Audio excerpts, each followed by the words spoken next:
뛰어난 사냥 실력은 타고나는 것일까?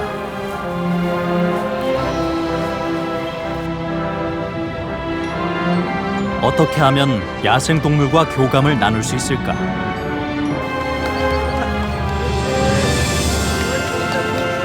그 비결은 학습에 있다.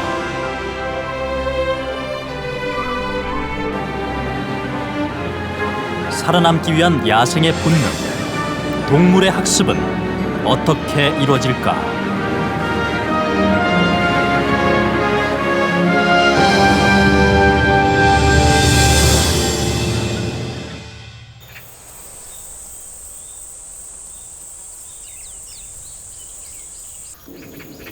나무는 무 생명들을 품는다.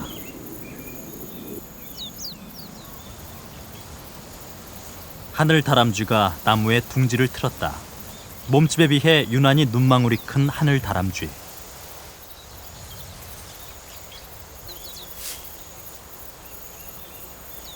환경 스페셜은 2006년 봄 하늘 다람쥐의 번식 과정을 관찰했다. 해질녘 활동을 시작하는 야행성이지만 새끼가 딸린 암컷은 낮에도 먹이 활동을 한다.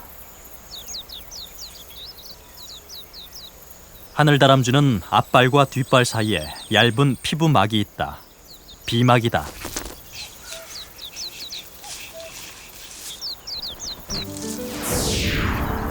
비막을 이용해 하늘다람쥐는 나무에서 나무로 빠르게 이동한다.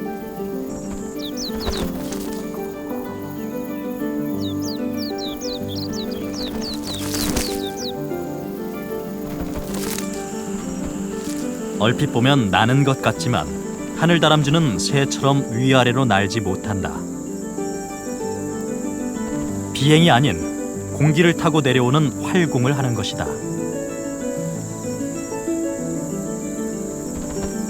다리를 뻗어 비막을 펼치고 꼬리로 균형을 잡아 행글라이더처럼 기류를 타고 움직인다. 짧게는 5m, 길게는 30m 이상 활공이 가능하다. 땅을 밟지 않고 나무 사이를 이동해 다니는 하늘다람쥐는 나무 구멍에서 잠을 자고 새끼를 키운다.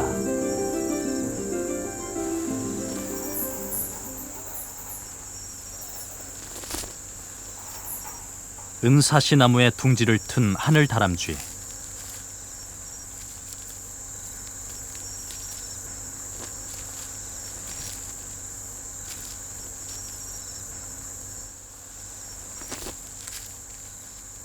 나뭇가지 덤불에 둘러싸인 새끼의 모습이 보인다.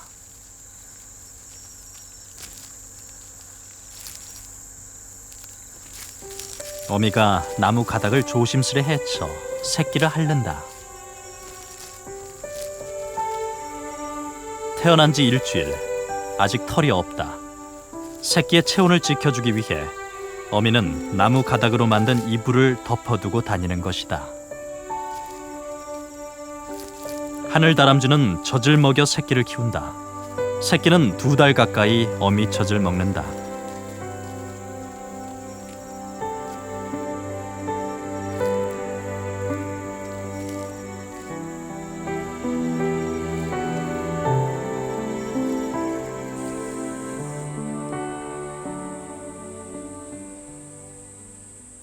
생명의 창고인 숲. 그러나 숲에선 잠시도 방심해선 안 된다.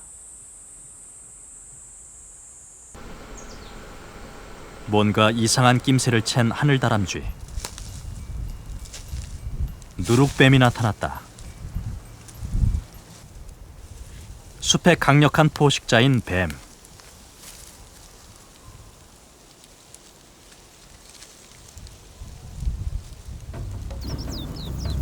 녀석이 노리는 것은 나무 위 둥지 위에 남겨진 호랑지바퀴 새끼들이다.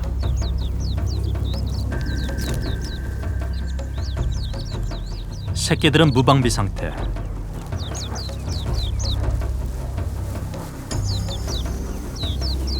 누룩뱀의 공격이 시작됐다.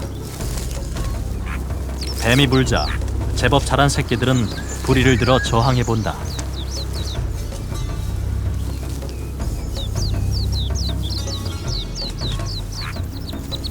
누룩뱀은 성질이 사납지만 다행히 독은 없다.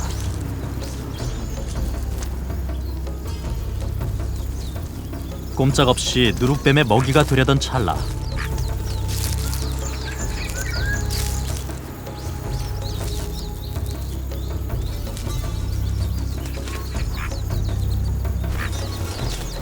어미가 돌아왔다. 만만치 않은 상대. 하지만 어미는 새끼를 위해 본능적으로 저항한다. 팽팽한 대치 상황. 어미의 끈질긴 저항에 누룩뱀이 먹이를 포기하고 물러난다. 그렇게 어미는 새끼들을 지켜냈다.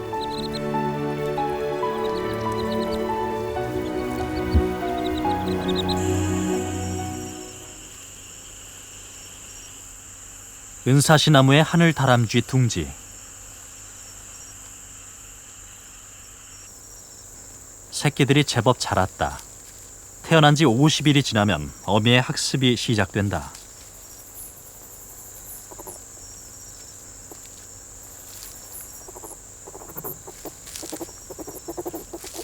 이제 젖도 떼야 할 시기.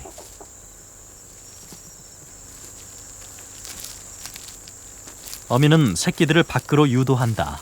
활공 학습을 시키려는 것이다.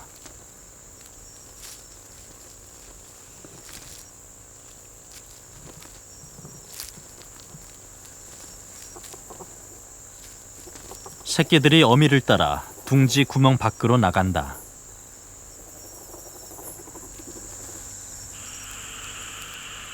나란히 고개를 내민 형제, 어미를 찾는다.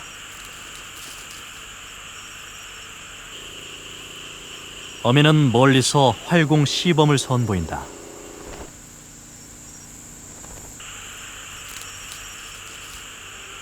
그러나 선뜻 용기가 나지 않는 새끼들.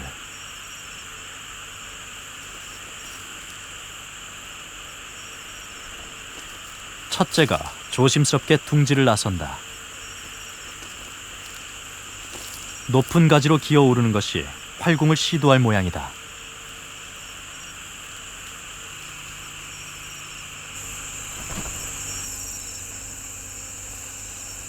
둘째는 아직 머뭇거린다. 10m가 넘는 은사시나무 둥지에서 활공하는 게 쉽지 않다.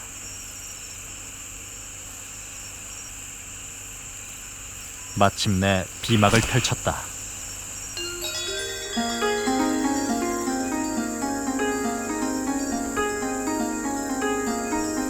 한 번의 시도 후 활공거리는 눈에 띄게 길어지고 있었다.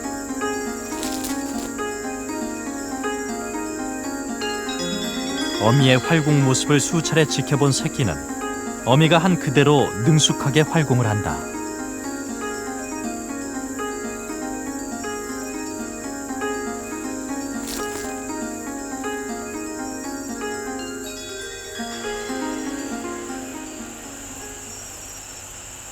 하늘 다람쥐 가족은 먹이가 있는 곳까지 활공을 통해 이동했다.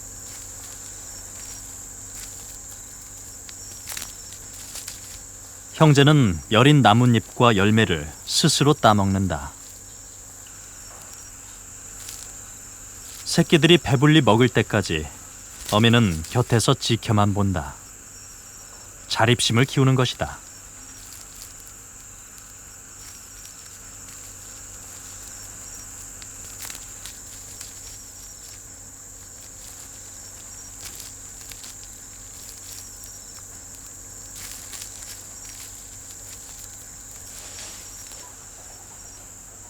성공적으로 끝난 하늘 다람쥐의 첫 학습.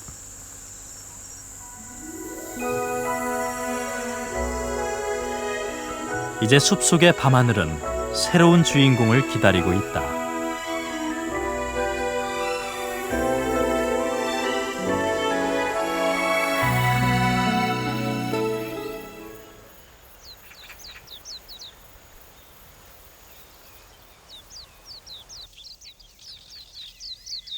시간의 흐름 속에 끊임없이 모습을 바꾸는 자연.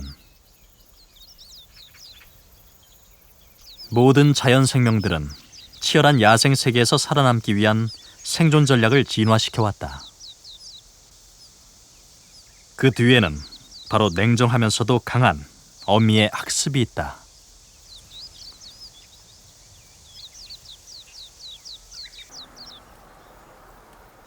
활공 훈련을 마친 하늘다람쥐 새끼들이 둥지를 떠난다. 어미의 그늘을 벗어나 독립하는 것이다. 하늘다람쥐는 홀로 서기를 위해 새 둥지를 찾아 먼 이동을 준비한다.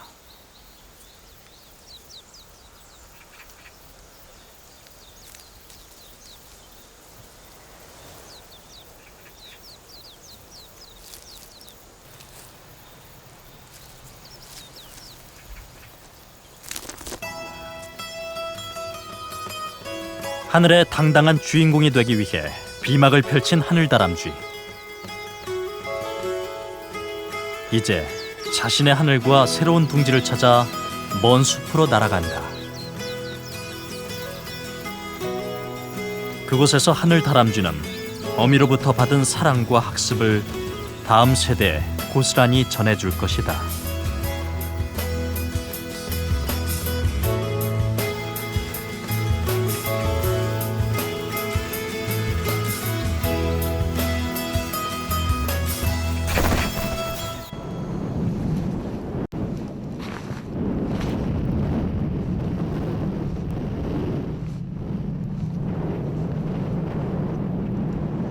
북극의 한 연구기지.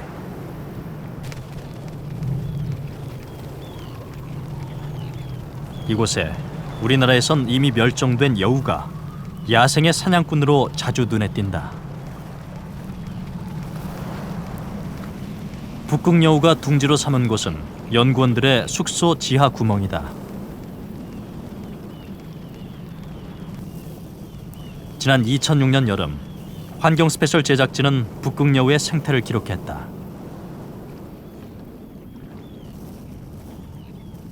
건물 지하에서 새끼 한 마리가 조심스럽게 고개를 내민다.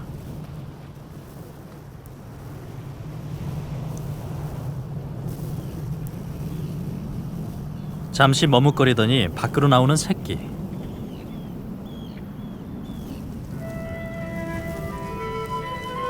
한 마리가 아니다.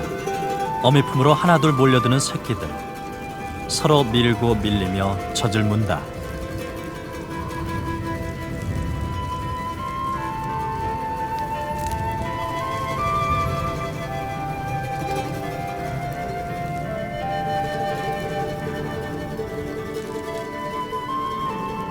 어미 여우가 이곳에서 낳은 새끼는 무려 8마리. 어미는 새끼의 몸을 정성껏 핥아준다.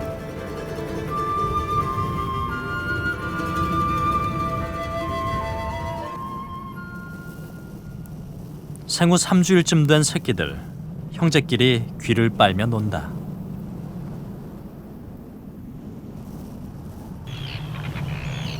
여덟 마리의 새끼 여우는 연구원들 사이에서도 화제다. 어미 여우의 짧고 둥근 귀가 사방으로 움직인다. 사냥감을 노리는 것이다.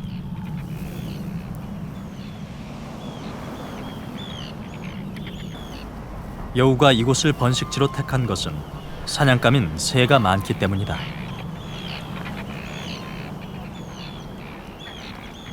초지가 넓고 얕은 호수가 있는 이곳은 새들의 좋은 보금자리. 흰 얼굴 기러기는 새끼를 거느리고 연한 풀을 뜯어먹는다.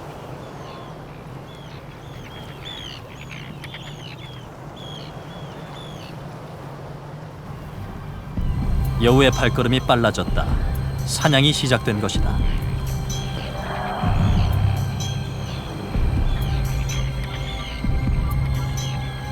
눈치를 챈 새들이 일제히 도망간다.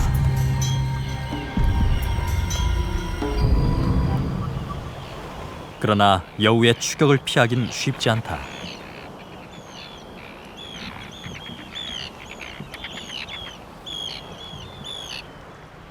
단숨에 새끼 기러기 한 마리를 낚아챈 여우.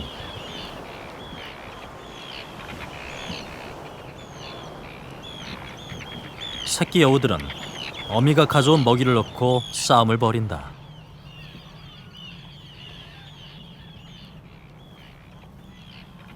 서로 간의 경쟁을 통해 새끼 여우는 힘과 근육을 키우고 사냥 기술을 익힌다.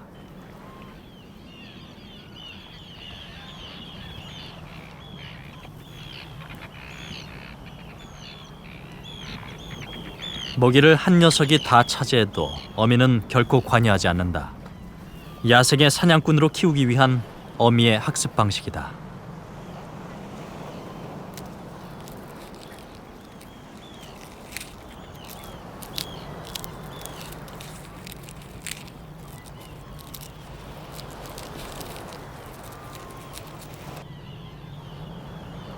어미 여우는 50일 동안 새끼에게 젖을 주고 품어준다. 북극에서는 여름이 짧기 때문에 새끼들은 급성장해야 하고 8월 가을이 시작되면 독립을 해야 한다. 그래서 어미는 새끼들을 엄격하게 키우고 학습시킨다.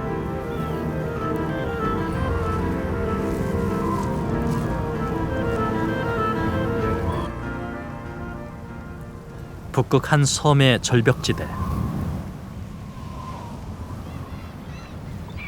이곳은 바다새들의 집단 번식지다. 키티웨이크는 바다에서 해조류를 물고 와 절벽에 둥지를 짓는다.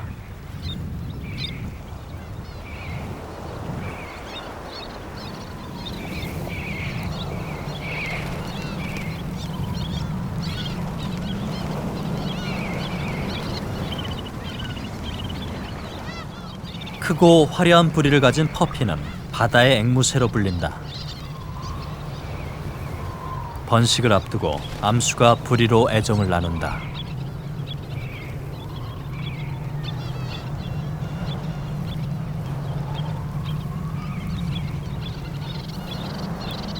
새들의 번식지에 북극여우가 나타났다.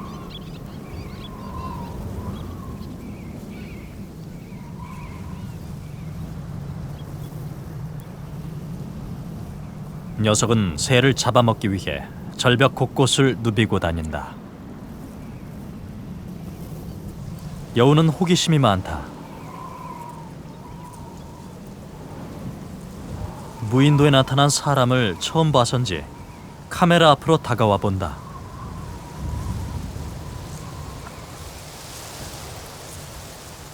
북극여우가 절벽 아래 높은 바위 위로 오른다.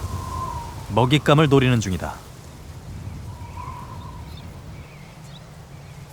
기러기들이 알을 품고 있다.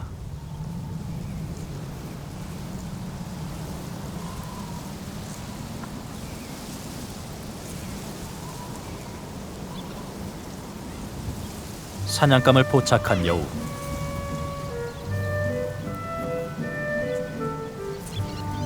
어미새가 잠시 자리를 뜬다. 둥지엔 알과 갓 부화한 새끼가 있다. 여우는 곧바로 달려들어 잽싸게 알을 훔쳐낸다.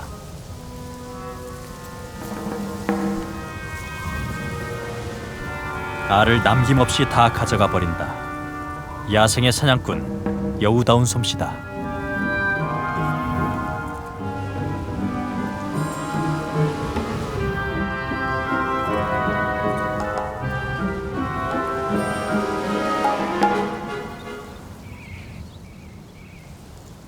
녀석은 바위지대에 거처를 두고 있었다.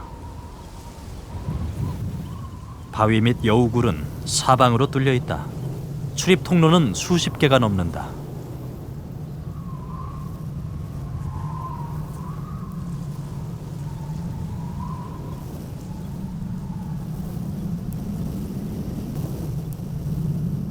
굴 근처에 새끼들이 보인다. 태어난 지 한 달쯤 된 녀석들이다.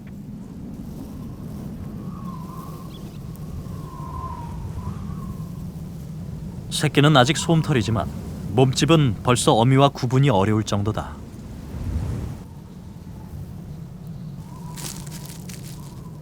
어미가 새끼들을 거느리고 어디론가 향한다. 사냥 훈련을 시키려는 것이다.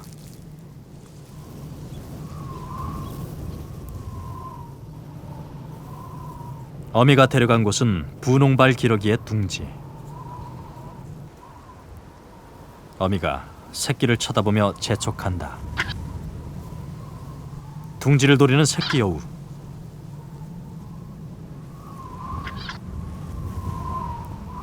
그러나 결국 지나치고 만다. 새끼가 상대하기엔 너무 크다.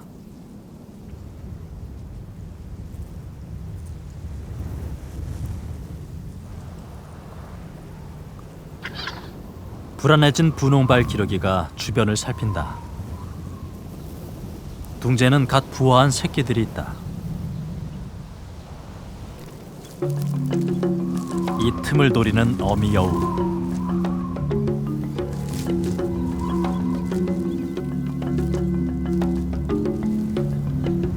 실패한 새끼에게 보란 듯 어미는 한 입에 새끼들을 물고 간다.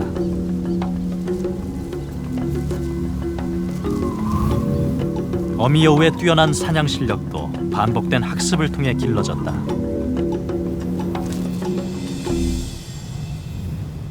집으로 돌아와 먹이를 먹는 여우.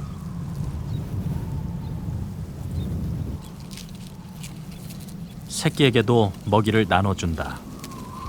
독립을 앞둔 시기, 어미는 먹기 좋게 잘라주지 않고 살아있는 채로 전달한다.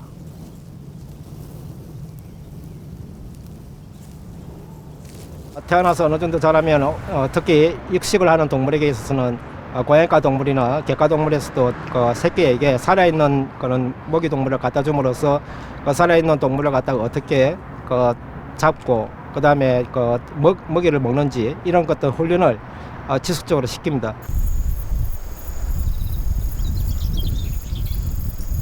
도심의 한 고궁에서도 야생동물의 학습 장면을 엿볼 수 있었다. 높은 나무에 안전하게 둥지를 튼 원앙 가족. 새끼들이 막 부화했다. 원앙은 알에서 깨어나면 곧장 바깥 세상으로 나간다. 천적을 피하기 위해서다. 이때부터 어미의 학습이 시작된다. 첫 번째 학습은 낙하 훈련.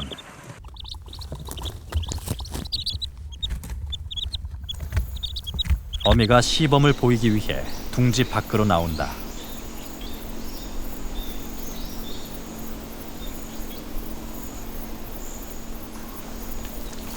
새끼들에게 신호를 보낸 뒤 단숨에 나무에서 뛰어내리는 어미. 둥지 근처에서 새끼들을 불러낸다. 어미의 소리를 따라 둥지 밖으로 나오는 새끼들.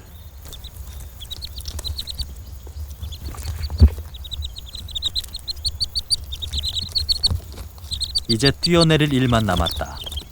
태어난 지 만 하루밖에 안 된 새끼들이 낙하할 수 있을까?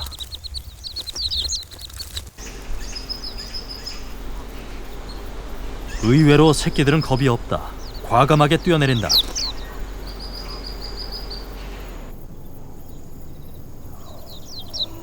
높이는 무려 3m. 낙하하면서 새끼들은 어미가 했듯이 작은 날개를 휘젓는다.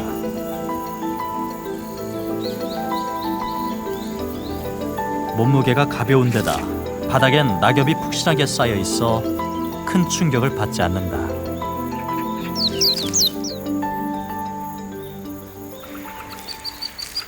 세상을 향한 새끼 원앙들의 첫 걸음마. 새끼들은 어미를 따라 물가로 간다.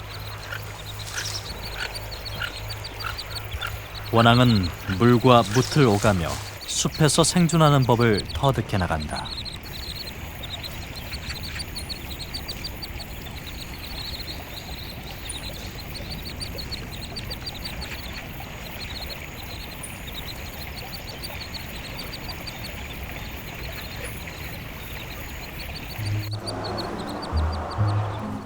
이러한 원앙의 학습이 제 어미가 아닌 사람을 통해서도 가능할까? 제작진은 지난 2007년 문화재청의 허가를 받아 원앙을 기르고 있는 서용길 씨를 만났다. 신기하게도 원앙이 서씨의 뒤를 졸졸 따라다닌다. 아이고 이 새끼들, 내 새끼들, 아이 참 잘한다. 추워 너는 아직도? 마치 어미 품인 양 서씨의 품으로 파고드는 새끼 원앙들. 항상 제 주변에 있어요. 반경 한 5m 이상을 벗어나지 않아요.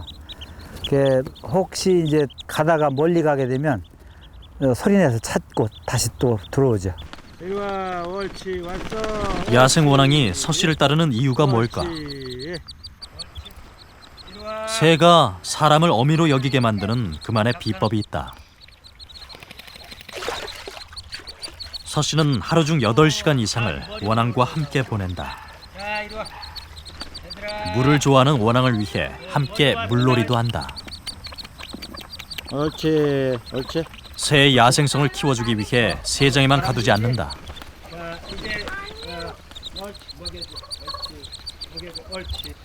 새끼들을 데리고 가끔 야외로도 나간다.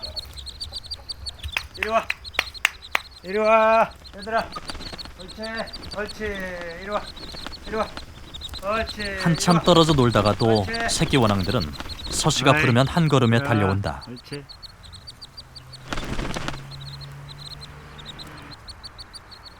부화한 지 55일이 지난 원앙.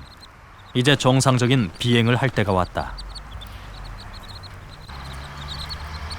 서씨는 난간으로 새를 유인해 비행 학습을 시킨다. 부화 후 60일째. 원앙은 지붕에서 긴 비행을 준비한다. 힘차게 날아오르는 원앙. 이제 이들은 사람 곁을 완전히 떠난 것일까?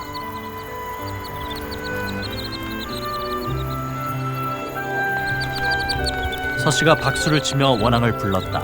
이리 와, 이리 와, 이리 와. 30분간의 비행 뒤 원앙은 다시 집으로 돌아오기 시작했다. 새와 인간의 교감. 이는 학습이 만들어낸 믿음의 드라마다.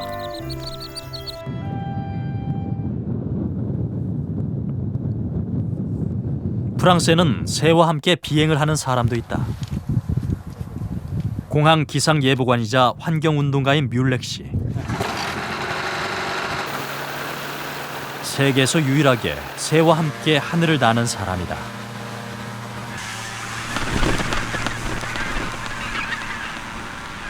뮬렉 씨 곁에서 비행하는 새는 흰얼굴 기러기.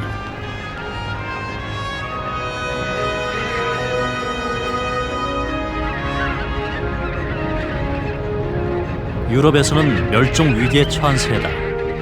흰얼굴 기러기는 다른 기러기류처럼 V자로 무리를 지어 비행한다.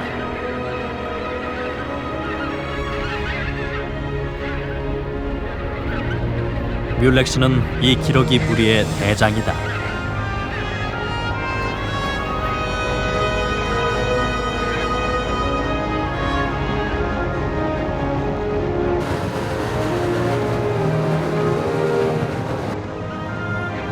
그런데 비행 도중 2마리가 대열을 이탈했다. 뮬렉 씨는 나팔 소리를 내 새들을 부른다. 그런데도 제 갈 길을 가는 새들. 부화 후 1년이 넘은 새들은 비행 중에 가끔 새로운 리더를 만들기도 한다. 뮬렉 씨와의 거리가 점점 더 멀어졌다.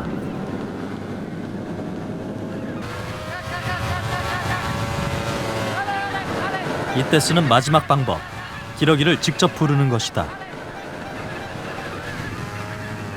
뮬렉 씨의 목소리를 듣고 기러기들은 돌아오기 시작했다.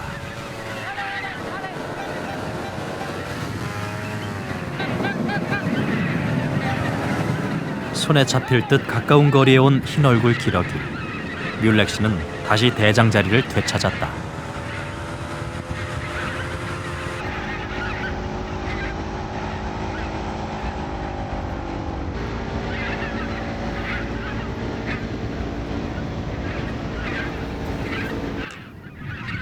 어떻게 하면 새와 함께 하늘을 날 수 있는 것일까?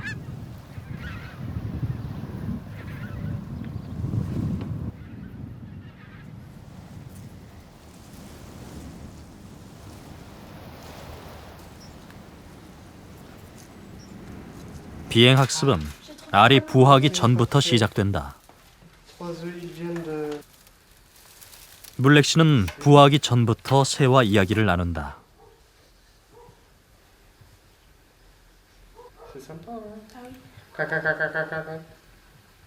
알 속의 새는 밖에서 지속적으로 들리는 소리의 주인공을 어미로 여긴다. 목소리뿐 아니라 새를 불러 모을 때 쓰는 나팔 소리, 그리고 행글라이더 소음도 지속적으로 들려준다. Et de pouvoir communiquer, ils commencent à émettre des sons avant l'éclosion. Ils communiquent avec leurs parents et ils mémorisent les sons, les voix des parents, ma voix, le son de la cornette et également le bruit du moteur qu'ils devront suivre plus tard. 또 다른 새의 비행 훈련을 위해 행글라이더에 오르는 뮬렉 씨. 그는 새와 함께 하늘을 나는 꿈을 마침내 실현시켰다. 그 성공 뒤에는 학습이라는 중요한 과정이 숨어 있었다.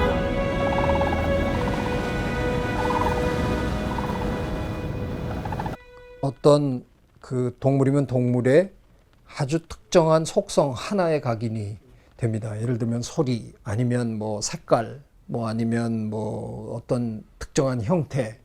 그래서 그것만 맞으면 그냥 다 쫓아가는 거죠. 그러니까 동물들이 이제 알 속에 있으면서 계속 듣는 소리를 듣고 나와서 그 소리를 내는 누군가를 어미라고 생각하고 쫓아가는 이유는 걔네들의 진화의 역사 동안에 자기네가 알 속에 있을 때 자기네한테 소리 내는 존재는 어미밖에 없는 거니까.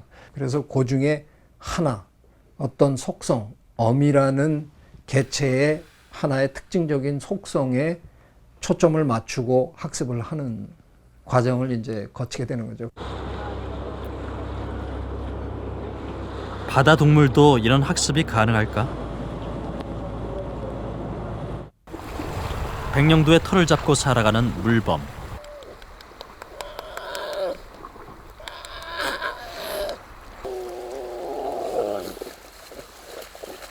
폐호흡을 하는 물범은 쉴 장소로 암초가 필요하다. 좁은 암초에서 물범 간의 자리 다툼이 치열하다.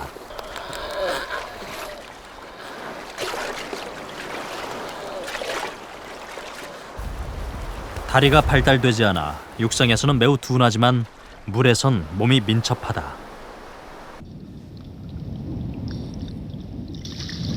날렵하게 헤엄치는 물범.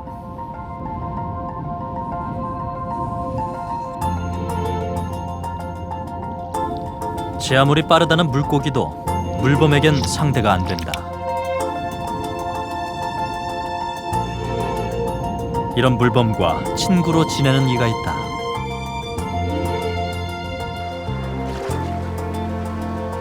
백령도 토박이인 김진수 선장. 직접 배를 타고 나가 고기를 잡기도 하고 때론 잠수해 해산물을 캐기도 한다.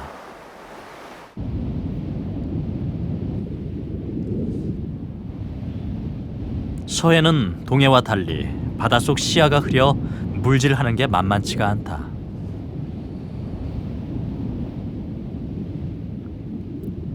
물범이 있는 바다 주변엔 물고기뿐 아니라 전복이나 성게도 많다.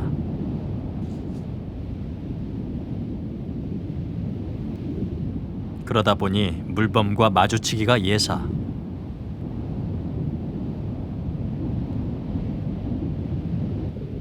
물범은 다가왔다가도 금방 도망을 갔다.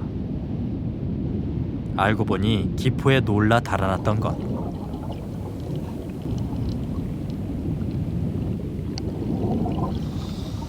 이 사실을 안 김 선장은 물범이 오면 최대한 숨을 참는다. 그러면 물범은 김 선장 곁을 떠나지 않는다.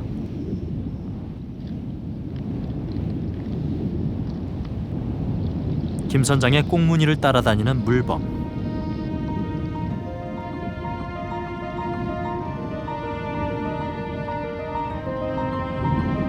호기심에 오리발도 물어보고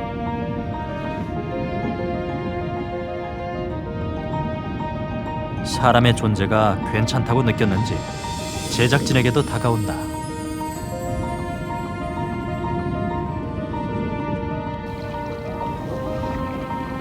물범은 김 선장이 손짓을 하면 다가오고 악수까지 받아준다. 물범과의 교감은 김 선장의 반복된 학습이 만들어낸 결과였다.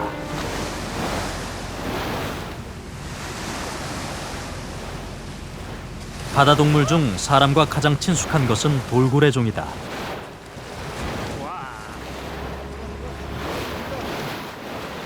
참돌고래의 집단 유형이 장관을 연출한다.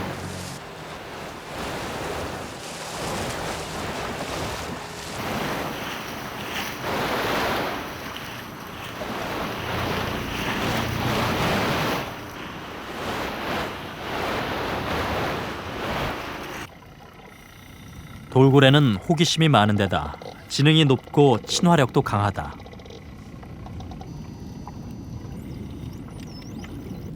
그래서 어느 동물보다도 학습 능력이 뛰어나다.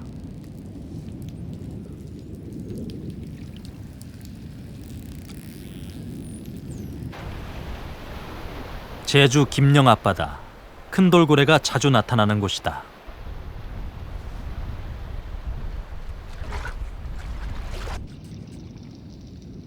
해녀는 물속에서 큰 돌고래를 가장 많이 만나는 사람들이다. 싱싱한 해산물을 캐느라 여념없는 해녀들.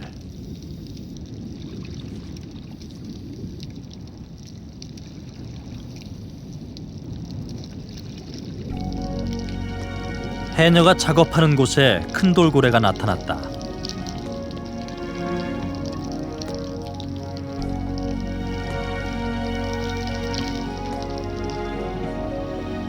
큰 돌고래를 만나면 해녀들은 물속에서 잠시 휴식을 취한다.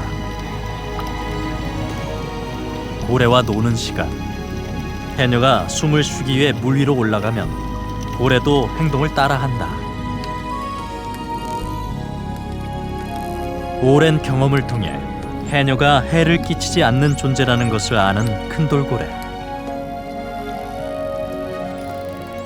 큰 돌고래는 거리낌 없이 해녀 주변을 맴돌며 함께 호흡한다. 같은 말과 행동을 반복하면 지능이 높은 고래는 말귀를 알아차린다.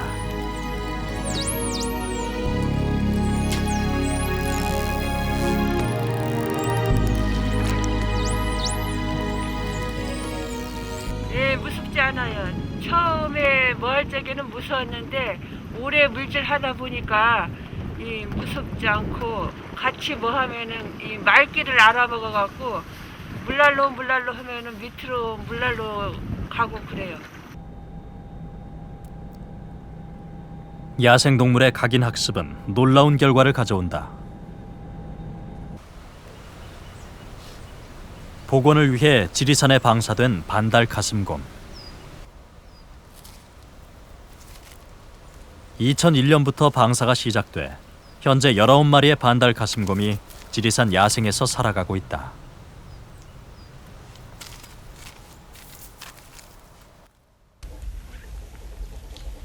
그중엔 야생에서 낳은 새끼도 있다. 지난해 1월 2마리의 곰이 야생에서 새끼를 출산한 데 이어 올해도 어미곰 1마리가 새끼 2마리를 낳은 게 확인됐다. 멸종된 반달 가슴곰을 복원하는 게 멀지 않았다는 것이 희망의 메시지다.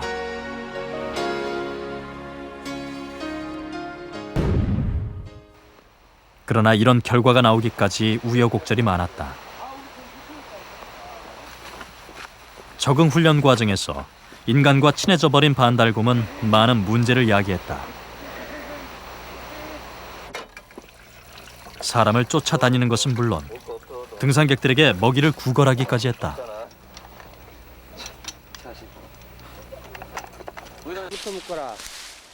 야생성을 잃어버린 곰들은 모두 회수 조치됐다.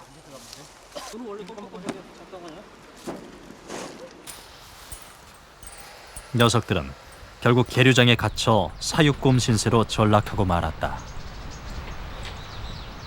이들에게서 얻은 교훈, 바로 인간을 각인시켜서는 안 된다는 것이었다. 실패를 토대로 반달 가슴곰 복원팀은 새로운 학습에 들어갔다. 우선 적응 훈련 중에 사람의 모습을 절대 노출시키지 않았다. 이 옷은 저희들이 적응 훈련 시키기 위해서 제작을 한 복장이거든요. 그러니까 이제 이 옷만 입고 곰을 대합니다. 그러니까 다른 옷은 사람이라는 인식을 줄 수 있기 때문에, 그러니까 반달 무늬도 새기고요.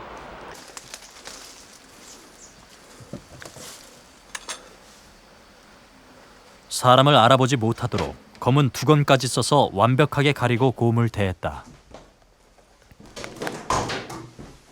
먹이도 순순히 주지 않았다. 매질을 해가며 사납게 행동했다. 사람이 먹이를 주는 고마운 존재라고 각인시키지 않기 위해서였다. 인간과 가까워지면 야생에서 적응하는 것이 더욱 어렵다.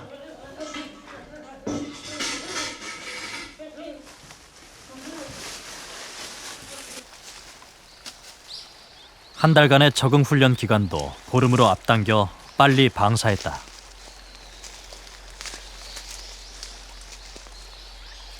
학습을 달리 받았던 반달 가슴곰은 야생에서 잘 적응을 했을까?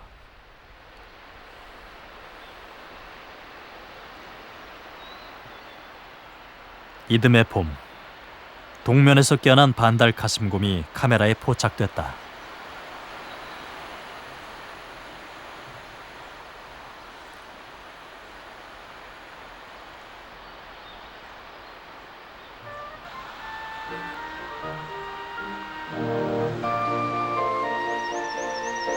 절벽지대에 자리를 잡은 녀석은 스스로 먹이 활동을 했다. 진달래 꽃잎을 따서 먹는가 하면 능숙하게 나무에 올라 높은 가지에 달린 새순이나 씨눈을 따먹기도 했다.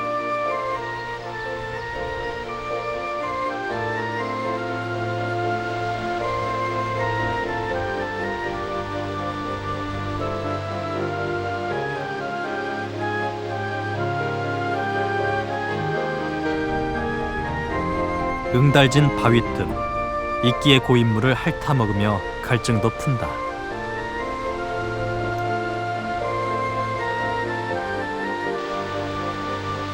반달 가슴곰은 나무 껍질 속에 수액이 들어있다는 것도 스스로 터득해냈다.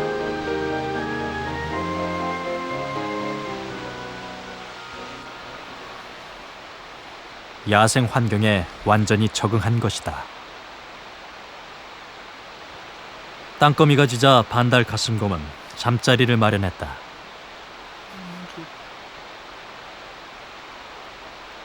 주변의 낙엽을 끌어모아 푹신한 자신만의 침대를 만든다.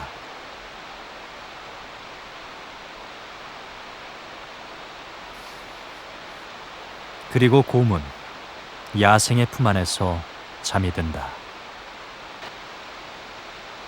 멸종된 반달 가슴곰의 복원, 그 성공 열쇠는 바로 학습에 있었다.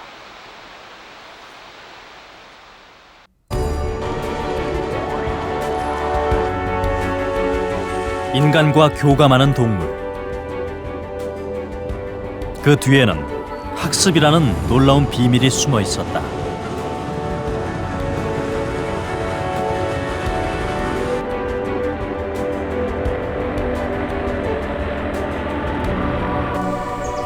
치열한 야생의 세계에서 새끼를 키우고 종족을 이어온 동물들. 그들의 뛰어난 생존 본능은 학습을 통해 더욱 강해진다.